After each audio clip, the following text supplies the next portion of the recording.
dans tous les domaines de la vie du pays. Le magazine Humura Burundi est diffusé sur le web via le site de la RPA www.rpa.bi. Humura Burundi. À la présentation, Inès Gakiza. Gide Mgemelo est de l'autre côté de la cabine technique. Bonsoir et bienvenue au magazine Humura Burundi de ce 21 octobre 2020. Les titres pour commencer. Le verdict du procès de l'assassinat du président Melchior Ndadaye est purement politique, violant des lois burundaises, analyse partagée par des juristes, des politiques et les condamnés eux-mêmes, comme vous l'entendrez dans ce magazine. Les commerçants transfrontaliers qui font RDC Burundi via Gatumba réclament l'autorisation de reprendre leurs activités. Ils veulent le traitement similaire à ceux qui traversent Kobero vers ou de la Tanzanie qui ont continué leurs activités malgré la fermeture des frontières suite à la pandémie Covid-19. Et enfin, les détenus bénéficiaires de la grâce présidentielle accordée vers la fin de l'année 2019 sont toujours en détention. Leurs familles demandent la mise en application de cette décision. Tout de suite, le développement de ces titres. Encore une fois, bonsoir et bienvenue.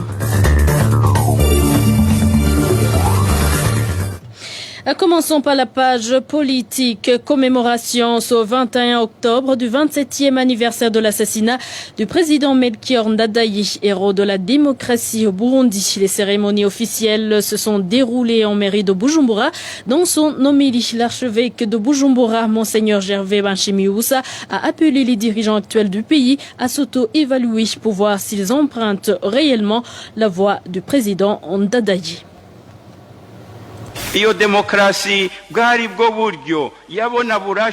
a constaté que la démocratie est la meilleure voie pour remédier aux problèmes qui gangrénaient le pays. C'est le moment de s'auto-évaluer pour voir si nous avons gardé l'héritage du président Ndadaye en promouvant la bonne gouvernance basée sur la démocratie. La gouvernance qui respecte les droits de l'homme et surtout la vie humaine. La gouvernance qui n'exclut personne, qui n'est pas injuste, qui ne persécute pas les autres et qui protège tout citoyen burundais. C'est pourquoi nous devons nous asseoir ensemble et chercher la racine du problème. Il ne faut pas résoudre ces problèmes superficiellement. C'est pourquoi nous devons savoir la source de ces problèmes. Et à la veille donc de cette commémoration, une dizaine d'anciens dignitaires pour assassinat et complicité d'assassinat du président Melchior Ndadaye. Parmi les condamnés, l'ancien président Pierre Buyoya, qui a été condamné à perpétuité, un verdict qu'il rejette.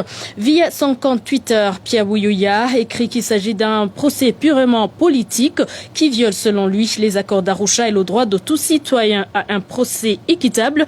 Pierre Buyoya compte faire appel devant les juridictions nationales et internationales. Au total, 19 anciens dignitaires ont été condamnés dans cette affaire.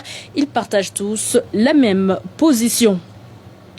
Et côté des politiciens, le Sawanya Frodebu, famille politique de l'ancien président Melchior Ndadaye, déplore ce verdict prononcé par la Cour suprême car, dit-elle, émanant d'un procès entaché de motifs politiques. Frédéric Bamvuginyumvila, un des compagnons de lutte politique de feu Melchior Ndadaye, indique que le moment a été mal choisi pour revenir sur ce dossier car la paix et la justice ne sont pas encore rétablies au Burundi. Comme famille politique, nous avions intenté le procès et au mois d'avril 1999, il y avait eu un verdict qui ne nous a pas satisfait et nous avons interjeté l'appel à la Cour suprême. Maintenant, est-ce que le contexte politique d'aujourd'hui nous permet d'avoir la vraie vérité? Le CNDD-FDD est au pouvoir depuis 2005. Ça fait 15 ans qu'ils sont au pouvoir. Pourquoi c'est aujourd'hui qu'ils ramènent sur le tapis ce dossier? Alors, ce dossier a commencé à renaître au moment où justement le CNDD-FDD se préparait aux élections de mai 2020. C'était pour qu'il puisse attirer la sympathie de l'électorat Hutu, on le sent. Ça n'a même pas produit des effets. Le Burundi, depuis 2015, connaît un départ massif des cadres intellectuels de toutes les ethnies à l'étranger. Et c'est parmi ces gens-là où s'identifient les putschistes et consorts. Et je crois que la première condition pour qu'on puisse avoir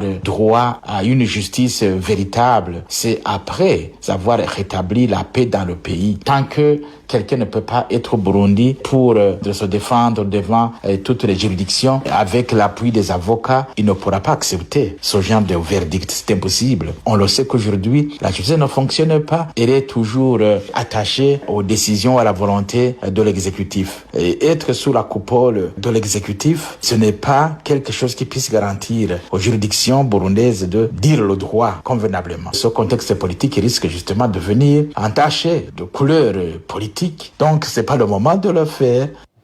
Frédéric Bamvuginyumvira souligne également que les dédommagements exigés aux condamnés pourront provoquer une explosion d'autres procès dans le futur. Encore une fois, Frédéric Bamvuginyumvira. Quant aux réparations, je crois que quand même, centaines de milliards, c'est inimaginable. Je crois que ce qui est derrière, c'est chercher peut-être à vendre les biens des gens qui sont cités dans ce procès. Ce qui est aussi injuste. Comme des procès ne pourrissent pas, peut-être que même leurs enfants voudront ressurgir ce genre pour que la justice soit la vraie. Ce ne sera pas des moments comparables à ceux d'aujourd'hui, ce sera au moment où justement la justice fonctionne comme il faut. Donc voilà, au Burundi, notre grand problème, c'est que au lieu de résoudre les problèmes et de les clôturer, on les résout à moitié et on le réserve à l'avenir. Et ça va revenir et encore une fois provoquer des troubles dans le pays au lieu d'avoir la paix. Et selon les juristes, le dit procès est entaché de plusieurs irrégularités. Maître Emmanuel Ngengurutse, parmi les irrégularités relevées par Maître Emmanuel Ngengurutse, que les prévenus n'ont pas été signifiés des chefs d'accusation à leur charge. Selon toujours Maître Emmanuel Ngengurutse, ce genre de procès qui viole la loi n'a d'autre visée que de pérenniser des régimes de tyrannie. Après donc cet assassinat du président Dadaye, des crimes odieux ont été commis dans le pays. Parmi ces crimes, le massacre des élèves de Kibimba.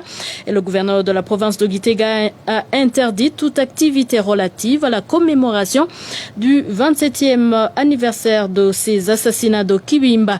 Venant Manira Mbona aurait soi-disant pris cette décision pour des raisons de sécurité, un prétexte qui n'a pas du tout convaincu bon nombre de Burundais, surtout les rescapés de ces massacres, de même que ceux qui ont perdu les leurs à cette date fatidique. Suivez le témoignage d'un de ces rescapés. Nous avons appris la décision du gouverneur avec une grande désolation parce que après 27 ans, personne ne nous a empêchés de commémorer, alors que le droit de s'acquitter du devoir de mémoire est un droit acquis pour chaque personne. Donc, nous espérons que l'autorité habilitée va revoir sa décision. Et l'association AC Génocide s'insurge également contre cette mesure qui, selon eux, n'a d'autre visée que la négation du génocide perpétré par le CNDD-FDD contre les Tutsis en 1993. Suivi Emmanuel Nkurunziza, il est secrétaire de l'AC Génocide section Canada. AC Génocide est profondément ému par cette torture morale exercée contre les victimes et les survivants du génocide Tutsi de 1993, dont le droit d'observer la mémoire des leurs est violé ouvertement et arbitrairement. Régime dirigé par l'organisation terroriste et génocidaire CNDD-FDD. AC Génocide Canada considère que cette interdiction est partie intégrante des efforts soutenus que l'administration en place déploie pour effacer de la mémoire le génocide que le CNDD-FDD au pouvoir a perpétré contre les Tutsis. AC Génocide Canada est vivement préoccupé par la connexion qui s'observe entre, d'une part, la discrimination et la persécution en cours contre les victimes et les survivants du génocide Tutsi, et d'autre part, la poursuite par la CVR actuelle d'une politique de falsification de l'histoire du Burundi en ce qui concerne particulièrement le génocide perpétré contre les Tutsis. AC Génocide Canada note que cette interdiction intervient parallèlement à une campagne d'exhumation des restes des personnes tuées par le CNDD-FDD et ses parents biologiques et idéologiques, exhumations qui sont toujours sanctionnées par des déclarations mensongères de la CVR et qui sont destinées à réduire réduire au minimum toute référence aux victimes Tutsi. Pour toutes ces raisons, l'association de lutte contre le génocide AC Génocide Canada exhorte les victimes et les survivants du génocide Tutsi de 1993 à ne pas se laisser abattre par cet acte d'un régime dont le palmarès en matière des droits humains n'a cessé de se détériorer depuis son accession indue au pouvoir en 2005. AC Génocide Canada demande à tous les défenseurs des droits humains ainsi qu'aux autres organisations et individus qui détestent le crime des crimes à poursuivre sans détour leur quête de justice et à exiger de l'ONU le jugement des génocidaires impunis qu'elle a déjà identifiés dans ses enquêtes, mais qui peuplent toujours les institutions de la République du Burundi jusqu'au sommet de l'État. Retrouvez les différentes productions de la RPA sur Facebook, YouTube, Twitter et sur www.rpa.bi. Et parlant diplomatie à présent, le gouvernement du Burundi se dit prêt à continuer le dialogue avec son voisin le Rwanda dans le but de normaliser les relations entre les deux pays, des relations entachées depuis 2015. Déclaration faite ce mardi par Albert Shingiro, le ministre burundais des Affaires étrangères et de la coopération, cité à l'issue d'une rencontre avec son homologue rwandais qui a eu lieu à la frontière burundo-rwandaise de Gasenyi-Nemba. Lors de la rencontre, ces autorités ont échangé des messages écrits comportant les préalables posés par chaque pays pour que les relations entre eux redeviennent normales. Toutefois, le ministre Shingiro s'est réservé de dévoiler les demandes de Gitega. murazi neza kuva mu 2015 imigenderanire hagati y'ibihugu byacu. Vous savez que les relations diplomatiques entre nos deux pays se sont détériorées considérablement depuis 2015. Cela fait donc 5 ans. Comme on ne choisit pas sa mère ou son père, on ne choisit pas non plus son voisin. On ne peut pas donc vivre pendant 20 ou 30 ans sans cohabiter. C'est pour cette raison que nous sommes venus ici. Nous nous sommes bien entretenus et nous nous sommes dit la vérité sur certains problèmes afin que nos relations redeviennent normales petit à petit. Ingorane zimwe ziri kugira ngo imigendanire yacu ishobore gutangura kunagurwa bukebuke kuko iyo imigendanire itoseka imyaka 5 imyaka 6 kuyinagura. Cela ne peut pas se faire en une semaine évidemment alors que les relations ont été entachées pendant 5 ou 6 ans. En tant que représentant du gouvernement du Burundi, j'ai adressé une correspondance à mon homologue rwandais. La correspondance contient des doléances que le gouvernement burundais considère comme des préalables pour la normalisation de nos relations. Je ne peux pas révéler ici tout le contenu de cette correspondance, car vous savez que dans notre métier, nous ne pouvons pas tout dire. Nous pensons que vous allez découvrir le contenu de la dite correspondance dans les jours à venir, mais de toutes les façons, ce sont des obstacles que le Rwanda est appelé à enlever pour que notre cohabitation reprenne comme avant 2015. bikura mu nzira kugira ngo dushobore kubana nkuko vyamye biri mu mwaka 2015. Le ministre Albert Shingiro a été traduit en français par Emmanuel Niyunge Kohe, enchaînant avec la page droits de l'homme. Un habitant de la commune Gishubi en province Gitega a été tabassé la nuit dernière par un groupe d'Imbonerakure.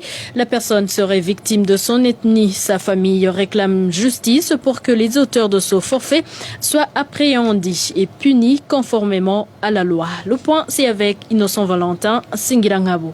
Ce citoyen qui a été tabassé par les Imbonerakure en commune Gishubi s'appelle Fabrice Manario, surnommé Rumanda. C'est l'un des témoins sur place. Tout a commencé vers 20h ce mardi, lorsque Fabrice était passé partager un verre avec ses amis dans un bar appartenant aux Imbonerakure surnommés Guimare et Dio. Au moment de payer sa facture, alors qu'il cherchait l'argent dans sa poche, Fabrice a été attaqué par les deux Imbonerakure jusqu'à le laisser mort. Les deux Imbonerakure accusé de ne pas payer la facture. Ce témoin qui a assisté à la scène affirme que Fabrice a été victime de son appartenance à l'ethnie Tutsi si l'on considère les mots que ces Imbonerakure prononçaient quand ils l'ont frappé. L'origine de la situation, c'est la facture d'une brochette consommée par Fabrice qu'il allait payer. Ils ne lui ont pas facilité la tâche car lorsqu'il cherchait l'argent dans sa poche, les deux Imbonerakure l'ont sérieusement tabassé, l'accusant de vouloir quitter sans payer. En les écoutant, il prononçait les mots divisionnistes. Il n'a pas été tabassé à cause du retard de paiement, mais par contre, il a été frappé par ces deux Imbonerakure parce qu'il était de l'ethnie Tutsi. Constatant que leur mission est achevée, les deux Imbonerakure ont caché un couteau dans ses habits afin d'enfoncer les pistes d'enquête. Lorsque ces Imbonerakure tabassaient Fabrice, ils ont pensé qu'il allait mourir. C'est pour cette raison qu'ils ont caché un couteau dans son vêtement pour faire croire que Fabrice avait tenté de le tuer. Fabrice Emanario est pour le moment dans un état critique et subit pour le moment un traitement intense au dispensaire d'Ogishubi. Sa famille réclame la justice pour que les auteurs de ce forfait soient appréhendés et punis conformément à la loi. Contactée à ce propos, Marie-Chantal Ndoyezu, administrateur de la commune Gishubi, nous a répondu qu'elle est au courant de cette situation et qu'elle a confié le traitement de ce dossier à la police. Merci à toi Innocent Valentin Singirangabo. Les familles des prisonniers bénéficiaient de la grâce présidentielle accordée vers la fin de l'année 2019 crient à l'injustice. Ils sont toujours en détention alors que l'autorité judiciaire de l'époque avait promis de mettre en application cette décision présidentielle à la fin des élections tenues durant le mois de mai dernier. Hervé Niouhire nous en dit plus. Certaines des familles des prisonniers graciés par le président ne cessent de se présenter au bureau du ministère de la Justice pour réclamer la libération de leurs mis en vie. Elles se demandent pourquoi les leurs restent écroués alors qu'ils ont bénéficié de la grâce présidentielle de fait Pierre Nkurunziza depuis le 31 décembre 2019. Telle grâce présidentielle permet aux prisonniers ayant purgé le cas de leur peine d'être libérés tandis que la peine est réduite pour d'autres. D'habitude, l'exécution de la mesure de grâce présidentielle avait lieu durant le premier trimestre de l'année suivante. Mais aujourd'hui, cette mesure n'a pas encore été exécutée. La ministre de la Justice sortante, Aimée Laurentine Kanyana, avait promis d'exécuter cette mesure après les élections, arguant que les personnes libérées pouvaient perturber les élections. Chaque année, l'effectif des bénéficiaires de la grâce présidentielle oscille entre 2000 et 3000 et cela permettait de réduire la population carcérale.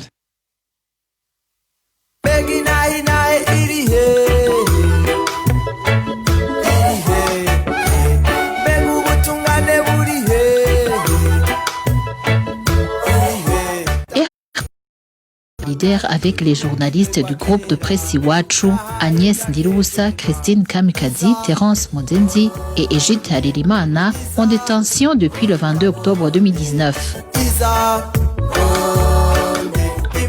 Ils ne sont victimes que de leur métier de journaliste.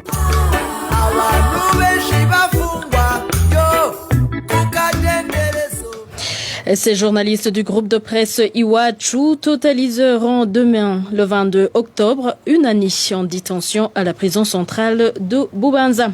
Et page gouvernance de Gatumba demande d'être facilités dans leurs activités commerciales, notamment en ce qui est du commerce transfrontalier, dans une précarité sans nom suite à la suspension de leurs activités. Ces commerçants qui opèrent sur la frontière burundo-congolaise demandent également d'être gratuitement testés au Covid-19. Walter Kwizera. Les commerçants dont il est question sont composés par des Burundais et des Congolais, respectivement, membres des associations ACTF et CACT Sud Kivu. Tous ces commerçants opèrent sur la frontière burundo-congolaise, même s'ils apprécient les mesures prises par les deux pays en vue de lutter contre la Covid-19. Ils demandent que des mesures prises, à savoir la fermeture des frontières et le paiement de $50 pour se faire tester à la Covid-19, soient levées compte tenu de la précarité dans laquelle ils vivent. Nous, les petits commerçants, nous avons suspendu nos activités. Nous demandons au gouvernement de réouvrir les frontières et de supprimer le paiement pour le test du Covid-19 pour que nous reprenions nos activités, car nous ne sommes pas capables d'avoir les $50 exigés au Burundi et les $30 exigés pour rentrer au Congo. C'est la même chose pour les Congolais. Si nos gouvernements ne trouvent pas la solution, on risque de faire faillite. Ici, à Gatumba, nous nous approvisionnons au Congo. Il faut que les deux gouvernements s'assoient ensemble pour voir comment gérer cette situation.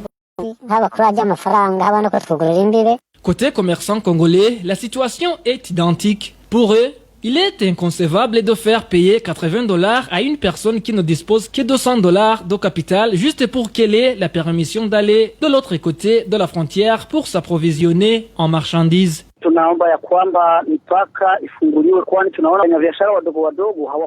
Nous demandons la réouverture des frontières pour permettre aux petits commerçants de reprendre leurs activités suspendues, car depuis cette pandémie, seuls les commerçants qui ont de gros camions ont continué à travailler. De plus, les deux pays avaient déclaré que le test de Covid était gratuit pour tous leurs citoyens. Est-ce que les commerçants n'en font pas partie? Si quelqu'un a $100 seulement, comment va-t-il faire pour payer les $80 exigés, c'est-à-dire 50 au Burundi et 30 au Congo, pour avoir la permission de traverser la frontière? Et c'est sans parler d'autres dépenses. Tout simplement impossible.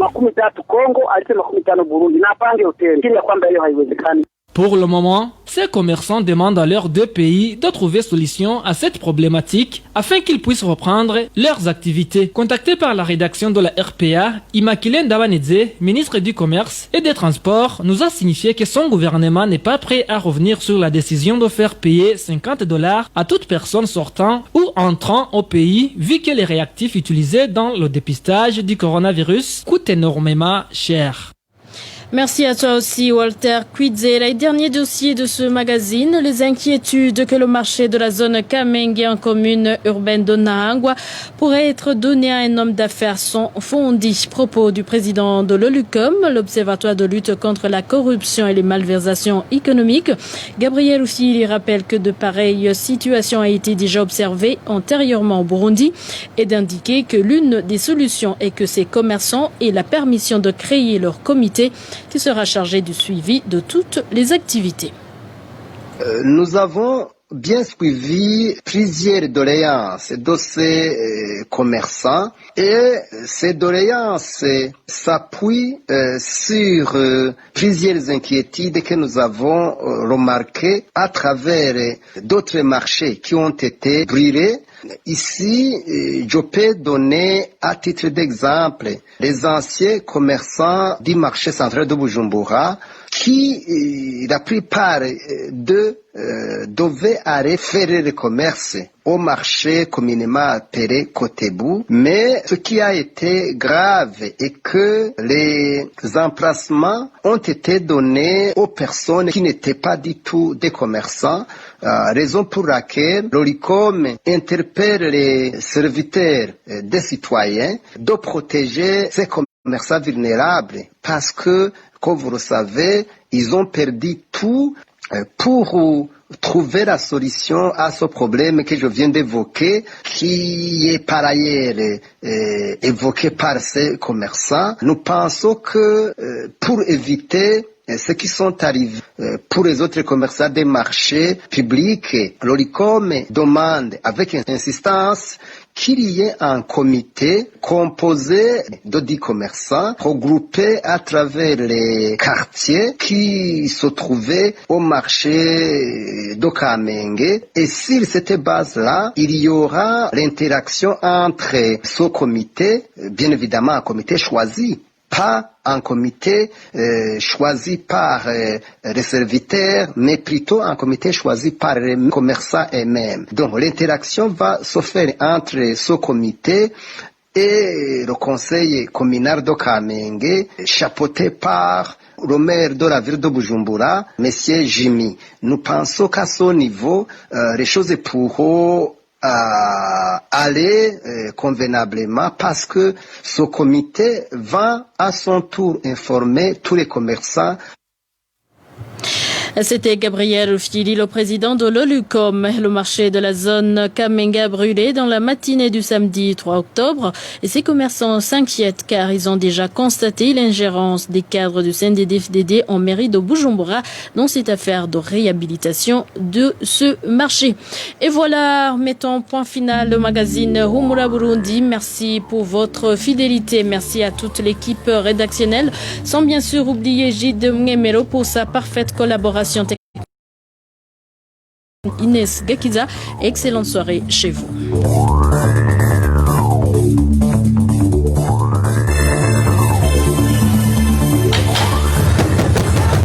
C'était le magazine Humura Burundi. Un magazine campant pour relier les Burundais en exil et ceux toujours au pays à travers une information de qualité.